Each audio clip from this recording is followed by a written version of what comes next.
Welcome to the sanctuary. I'm Kyle, and I'm here to tell you, never be afraid to step into the pleasure den of the absurd. So, we're going to continue on with looking at some movie memorabilia here. And we're going to start off with some comedians and comedy-related movie stills and promotional items. So here we have, in sepia tone, the great Stan Laurel and Oliver Hardy. This was from the MGM All-Star film Hollywood Party, which starred Jimmy Durante and Lupe Velez. And MGM distributed the Hal Roach comedies of Laurel and Hardy, and they were a big draw, and getting them on screen was a big win. I mean, how can you lose? Just look at these guys.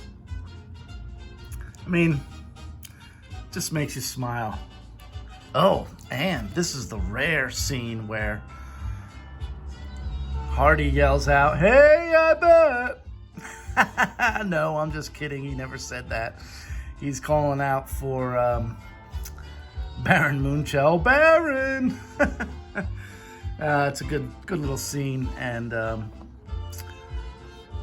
there they are. This is an original. This is from one of their silent films called Wrong Again. And the horse being on the piano is actually like a reference to an avant-garde film that Luis Buñuel and Salvador Dali made. They had like a dead donkey or something on a piano. It was one of these weird surrealist movies. And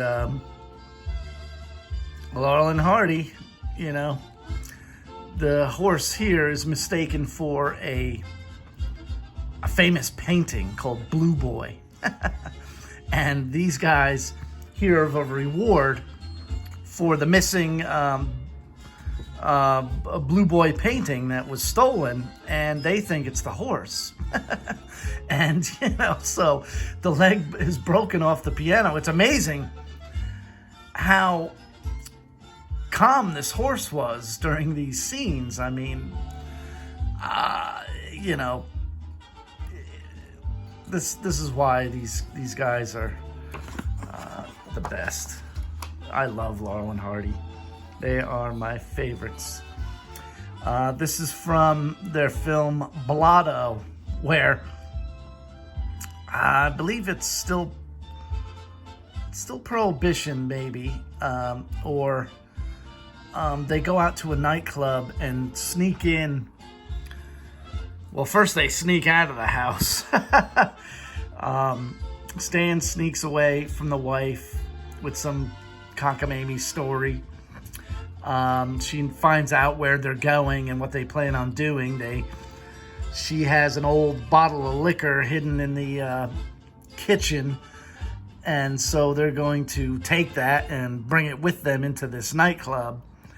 And so she dumps out the what's in the bottle, and, you know, just puts in all kinds of stuff and you know, ridiculous things like, I don't know, cayenne pepper and whatever, cold tea and all sorts of stuff. And so they think they're getting drunk, and she comes in at the end and confronts them and tells them what happened. And Ollie's causing mischief, and Stan is having a good old time. I mean, come on, you know, look at this. You can't, these dickies.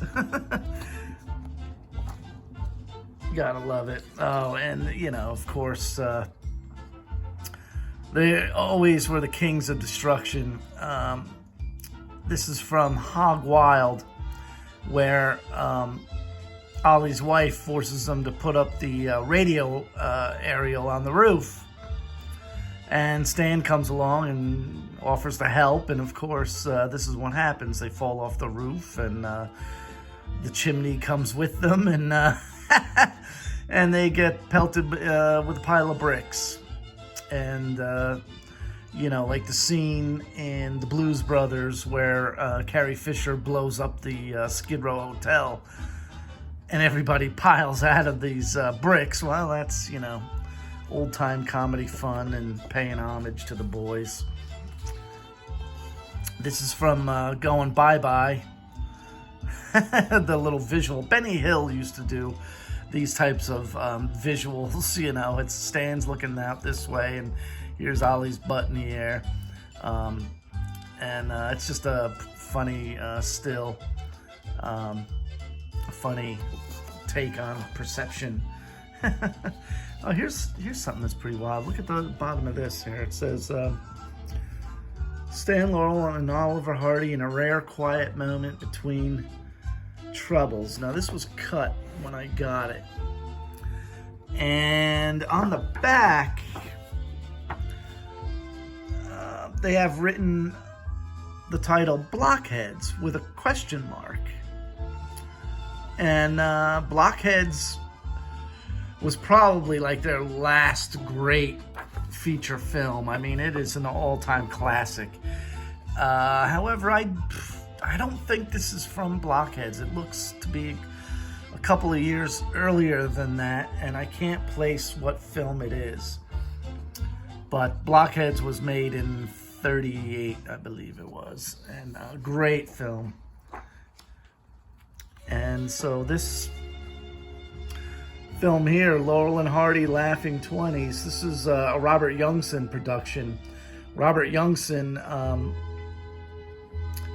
put out all sorts of nostalgic remembrances of silent films, and especially the comedies. He did this film here.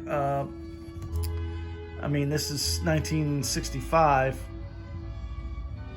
and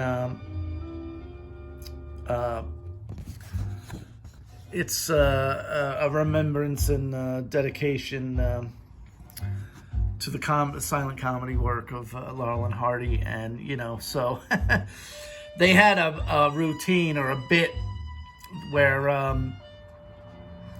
they called it tit for tat, you know.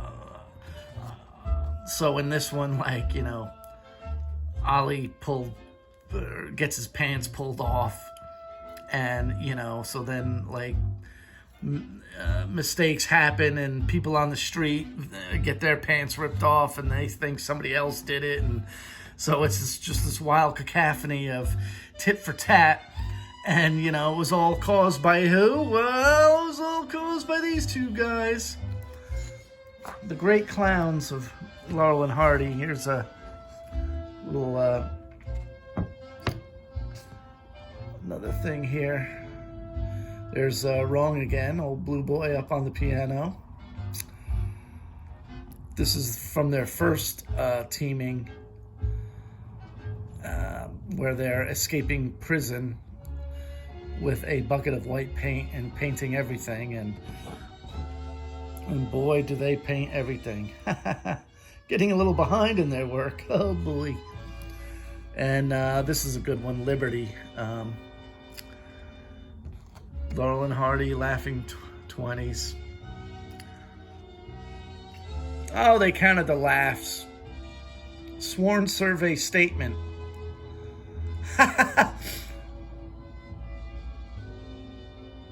Wow, well, let's hold, you know, George Fine Surveys Incorporated to that. That's great. I mean, you know, these guys are great. Oh, boy.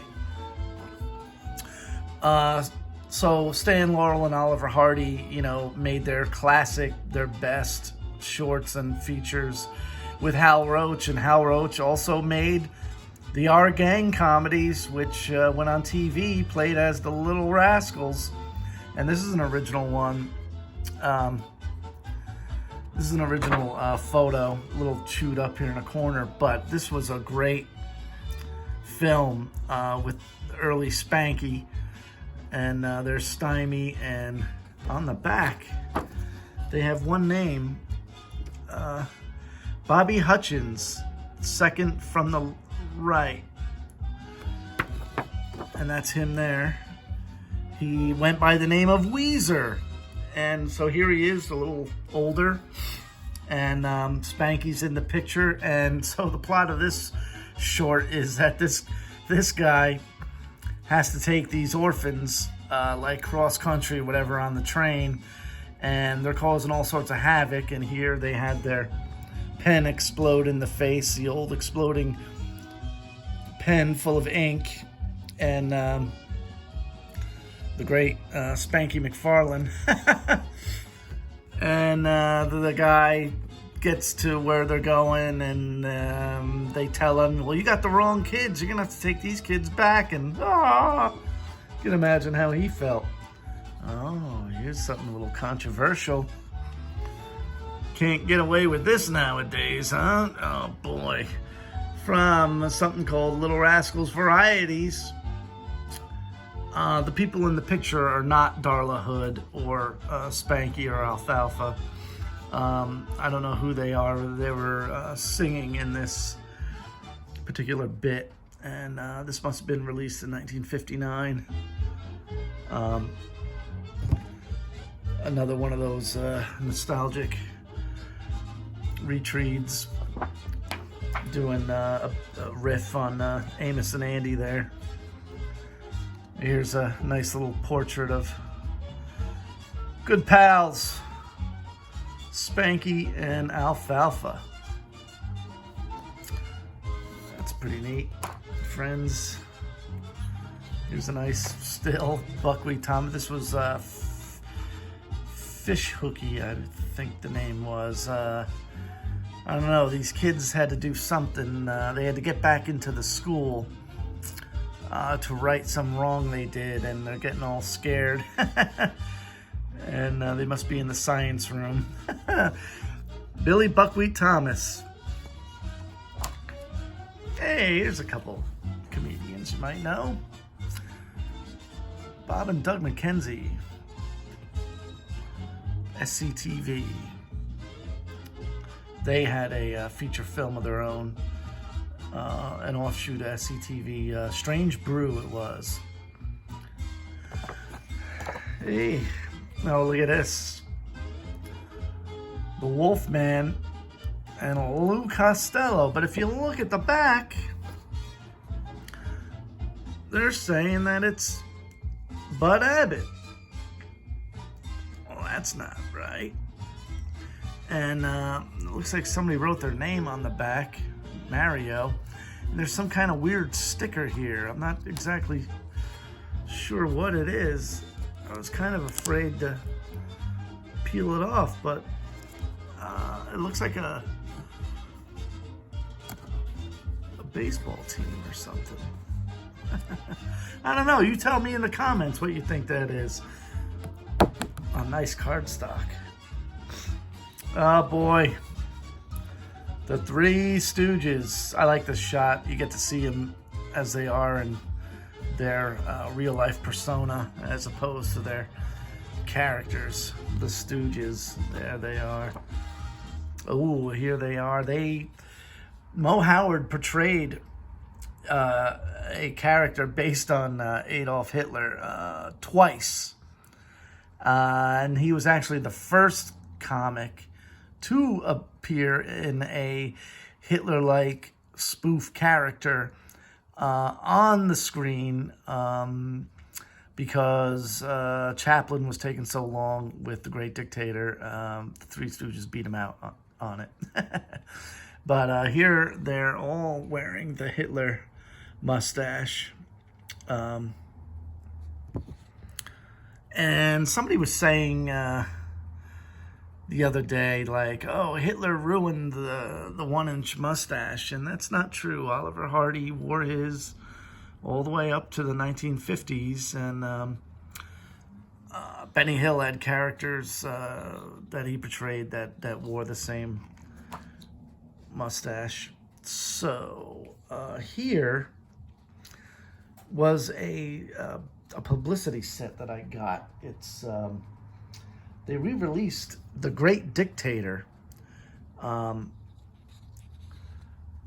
in the 70s, and this is what this is all from. And this is Paulette Goddard, and Chaplin plays 2 roles in this film. He plays a Jewish barber, and look at that. This is on the back. 1940. Was that 128 minutes? It's pretty long, yes. And he was, you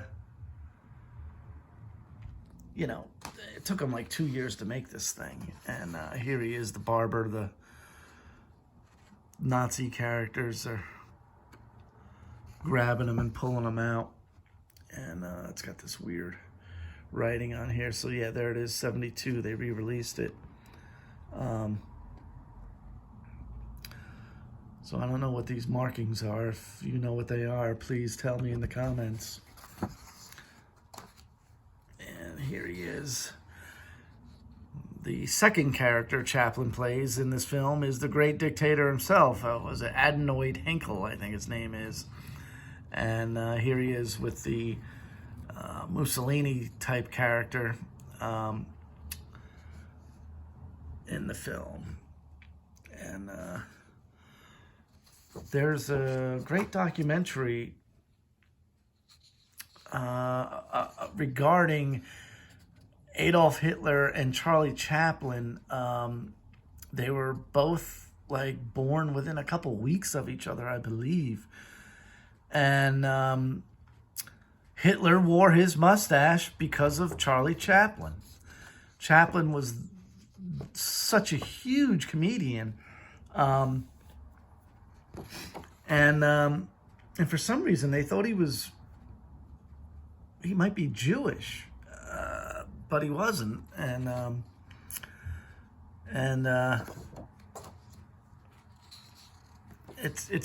this documentary, you know, lays out the parallels and, you know, the whole time trip that was going on between Hitler and Chaplin at the time. And it was confirmed by someone who was a confidant of Hitler that he did indeed see this film at least 3 times, I believe it was. Definitely more than once. But no more than 3 times, I believe. And so you got the double cross here, and the story goes in this film there, something happens to the real Henkel, and a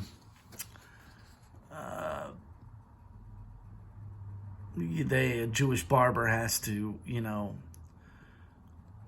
stand in for him and deliver a major speech, and that's the end of the film when Chaplin gives that famous speech about don't turn into a machine with machine hearts and machine minds,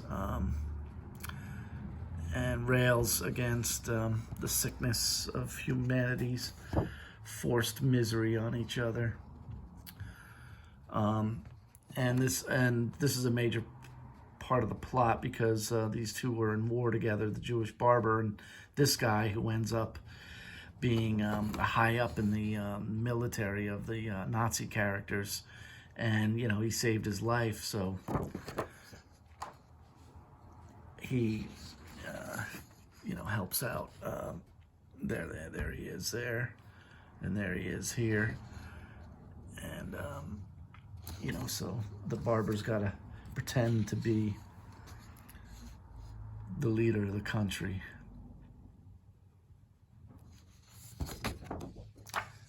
It's got some classic Chaplin stuff. So check this out. This came with it, advertising aids for the film here. There's not much to it, but I'll show you here. So here's like the poster. This would be the main poster you'd see in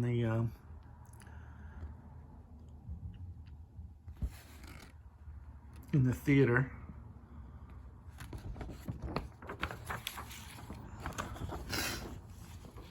And ad mats. You could order whatever you wanted for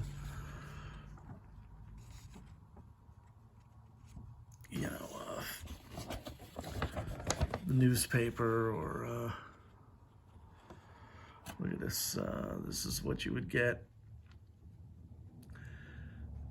Stills, trailers, radio spots to hype up the movie. Come to our theater and watch this film. Rated G. So you got those, and then you got these that came with it. I guess they showed it on a double bill with Chaplin's first talkie or sound film, Modern Times. I don't think Chaplin, The Great Dictator was the first film that Chaplin actually spoke lines in. But I believe Modern Times was, I don't think it was a fully silent film. That's the point I'm trying to make. And, what does that say? It's where you could order that stuff. And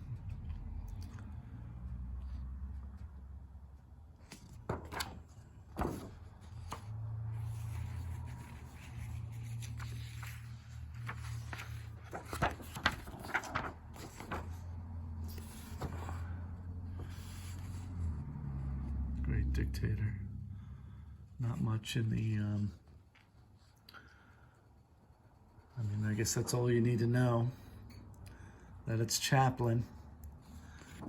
Pretty sure you know who he's talking about there. So I've got more movie memorabilia and whatnot and stuff like that to show you. So I just wanted to deliver a little bit more.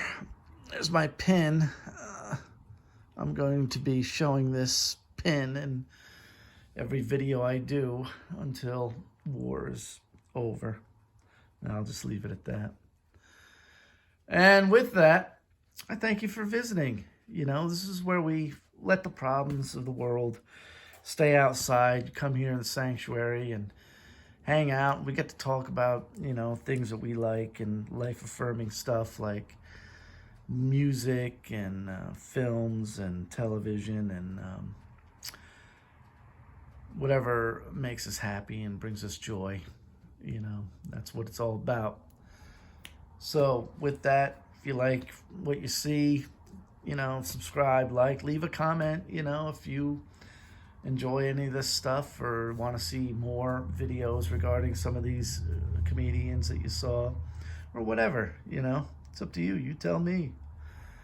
I'm just here to deliver the goods, and how you react to it, I don't know, because I won't know until I see a comment or something like that.